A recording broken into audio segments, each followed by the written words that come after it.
ഇന്നത്തെ recipe super tasty ആയിട്ടുള്ള ഒരു ചിക്കൻ റോസ്റ്റ് ആണ്. Potato chicken roast. അതാണ് നമ്മൾ ഇന്ന് ചെയ്യാൻ പോകുന്നത്.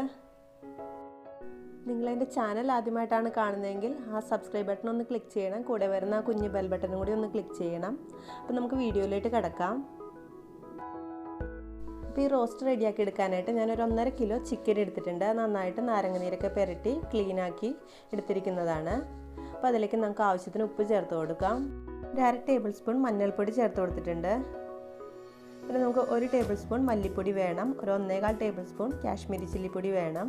പിന്നെ 1 ടേബിൾ സ്പൂൺ ഗരം മസാല പൊടിച്ചെടുത്തത് വേണം. പിന്നെ ഒരു 1/2 ടേബിൾ സ്പൂൺ കുരുമുളക് പൊടി വേണം ഇതിലേക്ക്. പിന്നെ നമുക്കൊരു 2 ടേബിൾ സ്പൂണോളം വെളിച്ചെണ്ണ ചേർത്ത് കൊടുക്കാം. ഞാനിപ്പോൾ വെളിച്ചെണ്ണയിലാണ് ചെയ്യുന്നത്. ഇനി നമുക്കിതിലേക്ക് ഒരു 3 ടേബിൾ സ്പൂണോളം തൈര് ചേർത്ത് കൊടുക്കണം. നല്ല കട്ട തൈര്, അധികം പുളിയില്ലാത്ത കട്ട തൈര് ചേർത്ത് കൊടുക്കണം.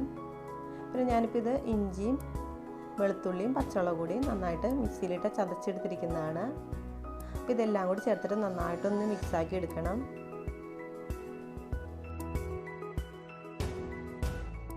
അപ്പോൾ ഇതെല്ലാം നന്നായിട്ട് മിക്സാക്കി വെച്ചിട്ടുണ്ട്. ഇനി ഇതൊന്ന് നമുക്ക് 10 മിനിറ്റോളം മാറ്റി വയ്ക്കാം, ഒന്ന് മസാല പിടിക്കാനായിട്ട്.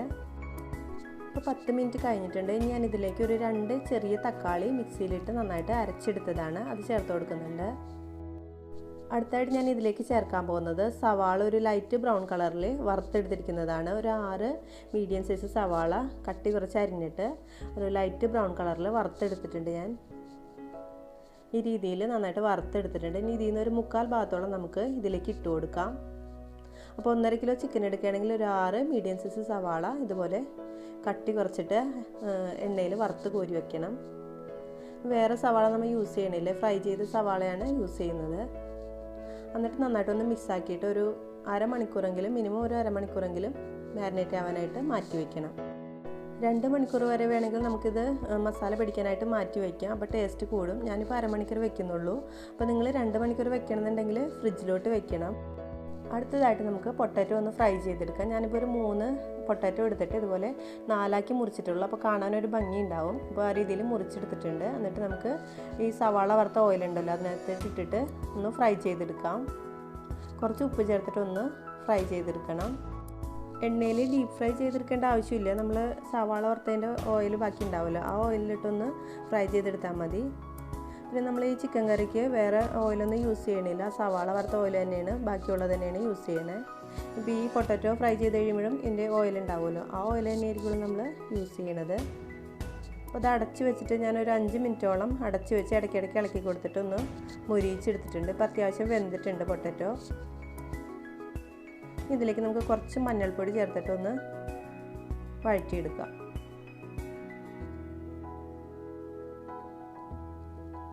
ഇതിലേക്ക് നമുക്ക് കുറച്ച് കറിവേപ്പിലയും കൂടി ചേർത്ത് കൊടുക്കാം. അപ്പം നല്ലൊരു ഫ്ലേവർ കിട്ടും.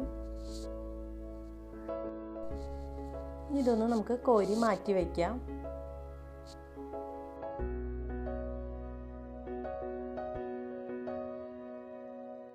അപ്പോൾ ഇത്രയും ഓയിൽ ബാക്കിയുണ്ട്. ഇനി നമുക്കിതിലേക്ക് നമ്മൾ മാരിനേറ്റ് ചെയ്ത് വെച്ചിരിക്കുന്ന ചിക്കൻ ചേർത്ത് കൊടുക്കാം.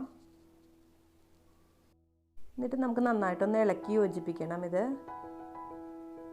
ഒരു 5 മിനിറ്റ് അടച്ചു വയ്ക്കാതെ ഒന്ന് ഇളക്കി യോജിപ്പിച്ച് കൊടുത്തുകൊണ്ടിരിക്കണം. ഇപ്പോൾ ഇത് തിള വന്ന് തുടങ്ങിയിട്ടുണ്ട്. എന്നിട്ട് നമുക്കിതൊന്ന് ഇനി അടച്ചു വെച്ചിട്ടൊന്ന് വേവിച്ചെടുക്കാം.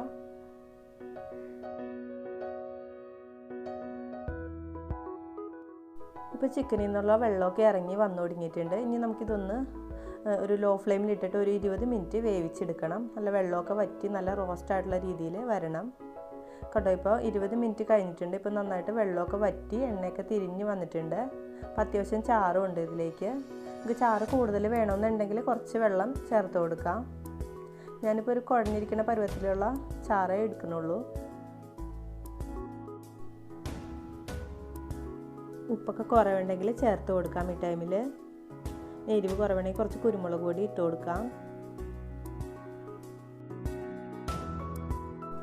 ഇതിലേക്ക് നമുക്ക് കുറച്ച് ഗരം മസാലപ്പൊടിയും കൂടി ചേർത്ത് കൊടുക്കാം. ഞാനിപ്പോൾ ഈ ഗരം മസാലപ്പൊടി നമ്മൾ വീട്ടിലുണ്ടാക്കുന്ന പൊടിയാണ് കേട്ടോ. സാധാരണ ഗരം മസാലയുടെ പാക്കറ്റ് വാങ്ങിച്ചിട്ട് അത് ഫുള്ളായിട്ട് പൊടിച്ചെടുക്കും. അതിൻ്റെ കൂടെ ഞാൻ കുറച്ച് കാഷ്നട്ടും കൂടി ചേർക്കാറുണ്ട്. അപ്പോൾ ഒരു സ്പെഷ്യൽ ടേസ്റ്റ് കിട്ടും. അപ്പോൾ നിങ്ങൾ ഇനി ഗരം മസാല ഉണ്ടാക്കുമ്പോൾ കുറച്ച് കാഷ്നട്ടും കൂടി ചേർത്തിട്ട് ഡ്രൈ റോസ്റ്റ് ആക്കിയിട്ട് ഒന്ന് പൊടിച്ചെടുത്ത് നോക്കൂ, നല്ല ടേസ്റ്റിയാണ്. ഇനി ഇതിലേക്ക് നമുക്ക് നമ്മൾ ഫ്രൈ ചെയ്ത് വെച്ചിരിക്കുന്ന പൊട്ടറ്റോ ചേർത്ത് കൊടുക്കാം. എന്നിട്ടൊരു 2 മിനിറ്റും കൂടി ഒന്ന് ലോ ഫ്ലെയിമിലിട്ട് വേവിച്ചെടുത്താൽ മതി. അപ്പോൾ നമ്മുടെ പൊട്ടറ്റോ ചിക്കൻ റോസ്റ്റ് റെഡിയാവും. ഞാനിപ്പോൾ ഈ കറിയിലേക്ക് പാക്കറ്റ് ചിക്കൻ മസാല ഒന്നും ചേർക്കുന്നില്ല, കാരണം പാക്കറ്റ് മസാല ചേർത്താൽ വേറൊരു ടേസ്റ്റ് ആയിരിക്കുള്ളൂ. പക്ഷേ നിങ്ങൾ ഈ രീതിയിൽ ഗരം മസാല പൊടിച്ചിട്ടൊന്ന് ഉണ്ടാക്കി നോക്കൂ, സൂപ്പർ ടേസ്റ്റാണ്. എന്നാലേ നമുക്ക് അതിൻ്റെ ഡിഫറൻസ് അറിയാൻ പറ്റുള്ളൂ. അപ്പോൾ ഗരം മസാല പൊടിച്ചെടുക്കുമ്പോൾ കുറച്ച് കാഷ്നട്ടും കൂടി ചേർത്ത് പൊടിച്ചെടുത്താൽ നല്ല ടേസ്റ്റി ആയിരിക്കും. ഇനി ഇതിലേക്ക് ലാസ്റ്റായിട്ട് ഞാൻ നേരത്തെ വറുത്ത് വെച്ചിരിക്കുന്ന സവാളയുടെ കുറച്ച് ബാക്കി ഉണ്ടായിരുന്നു, അതും കൂടി ചേർത്ത് കൊടുക്കുന്നുണ്ട്. ഇപ്പം നമ്മുടെ നല്ല സൂപ്പർ ടേസ്റ്റി ആയിട്ടുള്ള പൊട്ടാറ്റോ ചിക്കൻ റോസ്റ്റ് റെഡി ആയിട്ടുണ്ട്.